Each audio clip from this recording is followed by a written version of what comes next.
Бүгін экс-президент Атамбаев қол тийбестигинен ажырады. Жогорку Кеңеш саясий токтомду чечимди кабыл алды.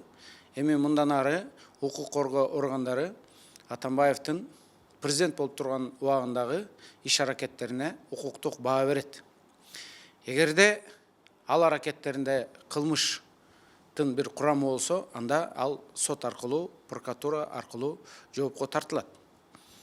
Атамбаевдин укугу ошондо 6 миллион кыргыз элинин укугундай эле укугуна теңелди.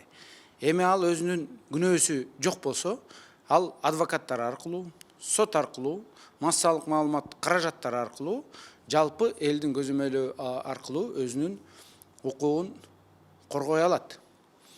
Мындай жол менен Текебаев мына өзүнүн укугун коргоп келе жатат. Мына бүгүн дагы Текебаев өзүнүн укугун коргоп, ошол баягы системанын кетирген каталары менен күрөшүп келатат.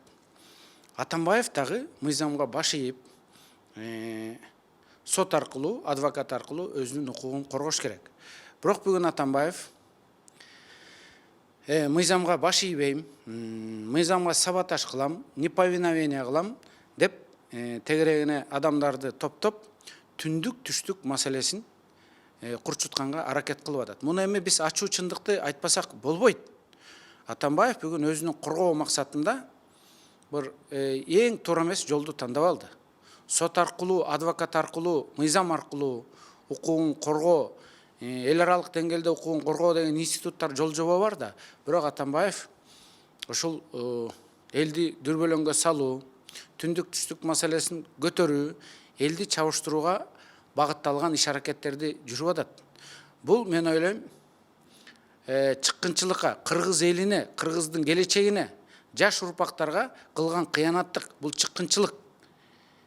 Бул жана Каныбек Иманалиев айткандай, бул кыргыздын бир көзүн оюп алганга барабар. Түндүк түштүк маселесин көтөрүп, өзүнүн ушул жоопко тартылбай калам деген аракети, мен ойлойм бул чыккынчылык.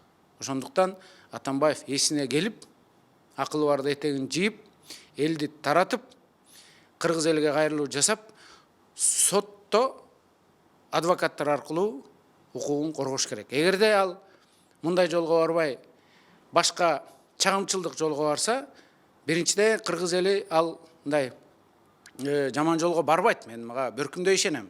Бирок өзү бүгүнкүдөн дагы жаманатты болот. Тарыхта уят болот. Тарыхта жексур болот. Тарыхта чыккынчы болуп калат.